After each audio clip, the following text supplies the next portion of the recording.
तो स्वागत रहेगा आप लोगों का ब्रोज एंड मेंटर की नई वीडियो में। आज हम लोग बात करने वाले हैं, बार्सिलोना ने एक ऑफर भेजा है एक यंग प्लेयर के लिए, इजिप्शियन प्लेयर के लिए, और भाई उसके क्लब ने रिजेक्ट कर दिया है।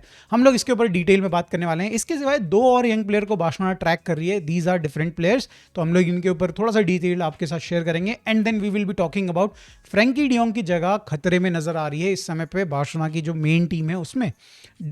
एरिक गार्सिया ने कुछ अलग ही लेवल पे परफॉर्म कर दिया है, जो कि हर कोई रिकॉग्नाइज कर रहा है, सिर्फ बार्सिलोना फैन नहीं, हांसी फ्लिक ने भी रिकॉग्नाइज किया है। तो इसके ऊपर हम लोग थोड़ा डिटेल में बात करेंगे। इन सारी चीज़ों पे हम लोग बात करने वाले हैं। सबसे पहले दोस्तों स्टार्ट करते हैं कि भाई क्यों बारसा का ऑफर रिजेक्ट कर रहा है यहाँ पे इजिप्शियन क्लब ने। तो देखो, बार्सिलोना ने यहाँ पे एक ऑफर, फॉर्मल ऑफर भेज दिया है, प्रॉपर ऑफर भेज दिया है फॉर हमजा अब्दुल करीमी के लिए। अब यहाँ पे भाई बार्सिलोना ने 18 महीने का लोन ऑफर भेजा है, जिसमें उन्होंने बोला है कि भाई सेल ऑन क्लॉज रहेगा। जो भी जब भी वो सेल करेंगे इस प्लेयर को, तो जो भी कुछ एक परसेंट होगा, 30%, 50%, वट एवर इट इज, वो मिलेगा यहाँ पे इजिप्शियन क्लब को। और इसी ऑफर में बार्सिलोना ने ऐड कर दिया है बाय ऑप्शन भी, जिसको वो पे करके जब आपका लोन खत्म होगा इस प्लेयर का बार्सिलोना में, तो वो अल अहली को उतना अमाउंट पे करके लेके आ सकते हैं अपनी टीम में, बार्सिलोना में ऑब्वियसली, इस प्लेयर को। अब यहाँ पे अगर आप देखें ना, तो भाई मैं जिस तरीके से कह रहा हूँ कि भाई प्लेयर काफ़ी खुश है इस पर्टिकुलर ऑफर से। उसको जो अमाउंट, जितनी सैलरी चाहिए थी, उतना बार्सिलोना देने के लिए तैयार है। और साथ में दोस्तों उसकी फैमिली, यानी कि जो उसको मैनेज कर रही है, वो भी कहीं ना कहीं काफ़ी खुश है। Everyone is looking forward to this move, सिवाय यहाँ पे उनके क्लब के। देखो, बाकी जितने भी यहाँ पे पार्टीज इन्वॉल्व है यहाँ पे, डेफिनेटली भाई मानते हैं कि जो ये हमजा है भाई बहुत ही अच्छा प्लेयर है, चाहे बारसा की बात करें या फिर उसकी फैमिली की बात करें। एंड वो अगर बारसा एथलेटिक ज्वाइन करता है तो उसकी डेवलपमेंट और अच्छी होगी। बारसा को चाहिए, बिकॉज हमने बात करी थी कि बार्सिलोना के काफ़ी सारे मेन प्लेयर्स आउट हैं, बारसा एथलेटिक के काफ़ी सारे मेन प्लेयर्स आउट हैं यहाँ पे। एंड हमारे को एक सेंटर फॉरवर्ड चाहिए, एंड हमजा डेफिनेटली भाई सिर्फ बारसा एथलेटिक के लिए नहीं खेलेगा। आने वाले समय में वो बारसा, अगर वो अच्छा इवॉल्व करता है तो बारसा में भी आ सकता है। बट यहाँ पे जो उनका क्लब है, करंट क्लब है, अल अहली करके क्लब है, वो काफ़ी ज़्यादा खुश नहीं है जो करंट ऑफर बारसा ने प्रेजेंट किया है। तो उनको कमियां क्या लग रही हैं ऑफर में? There is no loan fee in this offer. मतलब जब वो प्लेयर लोन पे खेलेगा बार्सिलोना के एथलेटिक वाले जो टीम है उसमें, बारसा बी में, तो यहाँ पे उस क्लब को कोई भी पैसा नहीं मिलेगा। This is similar to Rashford, जो कि भाई हमारे यहाँ पे आया, हमने उसको 14 मिलियन की salary the, but man United को कुछ नहीं मिल रहा है। तो yes, this is a pretty much standard loan deal. मतलब यहाँ पे भाई जनरली इसी तरीके से होता है। बट देन आप समझ सकते हो अल अहली का के बारे में कि भाई उन्होंने उस प्लेयर को डेवलप किया है, तो वो चाहते हैं कि थोड़ा सा पैसा हम कमा लें। ठीक है, ये चीज़ तो डेफिनेटली मुझे समझ में आ रही है, बट देन उनको भी मिडिल ग्राउंड पे आना पड़ेगा इस पर्टिकुलर एस्पेक्ट में। सेकेंड चीज़ जिसको वो पॉइंट आउट कर रहे हैं और भाई बोल रहे हैं कि इसको हटाओगे नहीं तो हम लोग डील साइन ही नहीं करेंगे, एंड दैट इज जो ऑफर में बार्सिलोना ने बाय ऑप्शन डाल दिया है। मतलब लोन खत्म होगा, जैसे मैंने कहा, एक सेट अमाउंट है, उसको पे करेगी बार्सिलोना और वो प्लेयर बार्सिलोना का बन जाएगा। वो चाहते हैं कि वो 18 महीने बार्सिलोना में तो खेल ले, डेवलप तो हो जाए, बट देन क्लब में उनके वापस आए, सो दैट कि वो उसको और बेटर प्राइस में बेच सके। भाई ये अपने पांव पे कुल्हाड़ी थोड़ी ना मारेगी बार्सिलोना। अगर कोई प्लेयर आ रहा है लोन पे, तो definitely most of the time by option होता ही है।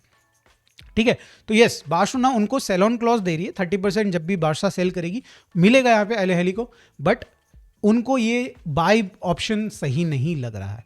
तो यहाँ पे भाई बिल्कुल इस डील में रोड़ा बनी हुई है कहीं ना कहीं Al Ahly club. Player is not happy with that, उसकी फैमिली नहीं है, बार्सिलोना काफ़ी ज़्यादा खुश नहीं है। बट देन भाई यहाँ पे जब तक तीनों पार्टीज अग्री नहीं करती, डील आगे नहीं बढ़ सकती है।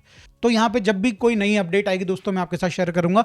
बट बार्सिलोना ने अभी इस प्लेयर को साइन नहीं किया है, हमने जस्ट ऑफर ही भेजा था, जो कि रिजेक्ट हो चुका है। अब दो और प्लेयर्स हैं जिनको भाई यहाँ पे बारसा ट्रैक कर रही है। एक तो है भाई मयोर्का के मार्क डोमिनिच, शायद से नाम सही लिया हो मैंने। ये मयोर्का के प्लेयर हैं, centre forward and right winger. Right wing पे अभी मयोर्का के लिए खेल रहे हैं बहुत ज़्यादा। मतलब अभी यंग प्लेयर है ऑब्वियसली, 18-19 साल का होगा मोस्ट प्रोबेबली, मतलब थोड़ा और यंग हो सकता है इससे।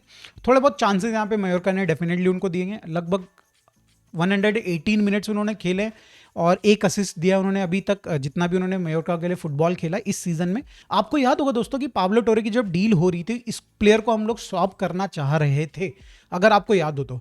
बट उस टाइम पे कहीं ना कहीं ये डील हो नहीं पाई थी। बट अब राइट नाउ बारसा इसको साइन करने के बारे में सोच रही है। ऑब्वियसली वही रीज़न है, बारसा एथलेटिक बहुत ही ज़्यादा इंजरी से सफ़र कर रही है एंड ये अगर आते हैं तो उसी को ज्वाइन करेंगे एंड कभी कभी मे भी इनको बारसा में खिलाया जा सकता है। तो बहुत बड़ी कोई यहाँ पे बात नहीं है, जिस दिन कुछ होगा इसमें आगे बढ़ेगी मैं आपके साथ शेयर कर दूंगा अपडेट। अब हम लोग फटाफट से मूव ऑन करते हैं। वो तीसरा प्लेयर कौन है दोस्तों?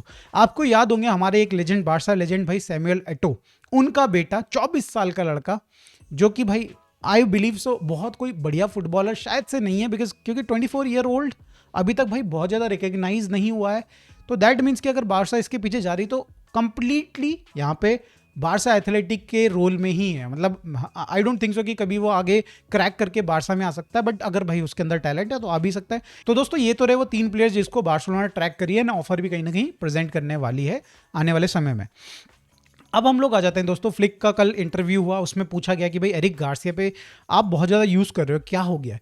तो यहाँ पे उन्होंने क्लैरिटी दी कि भाई जब एरिक गार्सिया जब भी खेलते हैं तो हाँ हमारे पास वो स्टेबिलिटी है and at the same time Frenkie de Jong को वो जो कहीं ना कहीं उसकी तबीयत खराब थी तो मैच फिट नहीं था, तो हमें वो 2-3 गेम्स का उसको ऑफ करना पड़ा, थोड़ी देर बैठाना पड़ा एंड धीरे धीरे यहाँ पे आपके फ्रेंकी डियोंग वापस भी आ सकते हैं, बट उसके लिए उनको प्रूव करना पड़ेगा ऑब्वियसली, क्योंकि यहाँ पे एरिक गार्सिया ने गेम पलट दिया है। मतलब इस तरीके के वर्ड्स नहीं थे, बट देन आप समझ सकते हो उसकी स्टेटमेंट से।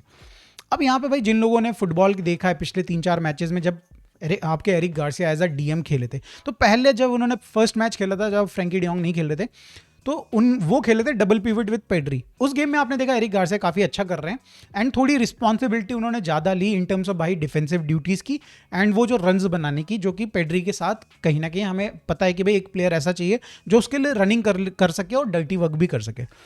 फिर धीरे धीरे आप देख रहे हैं कि 2-3 गेम्स से एरिक गार्सिया सोलो डीएम वाला रोल ज़्यादा खेल रहे हैं, एक पर्टिकुलर मोमेंट में तो ज़्यादा खेल रहे हैं एंड पेड्री थोड़ा फ्री हैं आगे बॉल खेलने के लिए एंड भाई साथ में अटैक में इन्वॉल्व होने के लिए। एंड फाइनली फ्रैंकफर्ट के साथ जो मैच हुआ लास्ट गेम हमारा, उसमें एक प्रॉपर डीएम रोल आपका एरिक गार्सिया का दिखा, जो कि सिर्फ डीएम वाली ड्यूटीज़ नहीं कर रहा था भाई, वो आगे जाके प्रेसिंग भी कर रहा था, पेड्री से आगे जाके प्रेसिंग कर रहा था, फटाफट से पीछे आ रहा था। अगर भाई यहाँ पे बाल्डे कहीं थोड़ा पीछे रह गए तो बाल्डे के लिए वो कहीं ना कहीं कवर कर रहा था बॉक्स एरिया को उसके। एंड हमने देखा यार कि एरिक गार्सिया इन डीएम रोल कहीं ना कहीं फुल बैक्स के लिए भी कवर डालता है। अगर आपके यहाँ पे देख रहे हैं कि कुंडे भाई नहीं पहुंच पा रहा उस पर्टिकुलर अटैकर पे, तो एरिक गार्सिया उसके साथ रन बनाएगा। अगर आप देख रहे हो बाल्डे की जिस तरीके से मैं जिक्र किया हूँ, ये फ्रैंकफर्ट वाले गेम में तो क्लैरिटी मिल गई थी, 2-3 रन्स थे जहाँ पे बाल्डे पीछे रह गए थे और एरिक गार्सिया ने उन बॉल्स को क्लियर किया या फिर भाई ब्लॉक किया। एंड कई बार हमने देखा कि भाई वो जेरार्ड मार्टिन के लिए भी उसने कहीं ना कहीं रन्स बना के कवर किया था।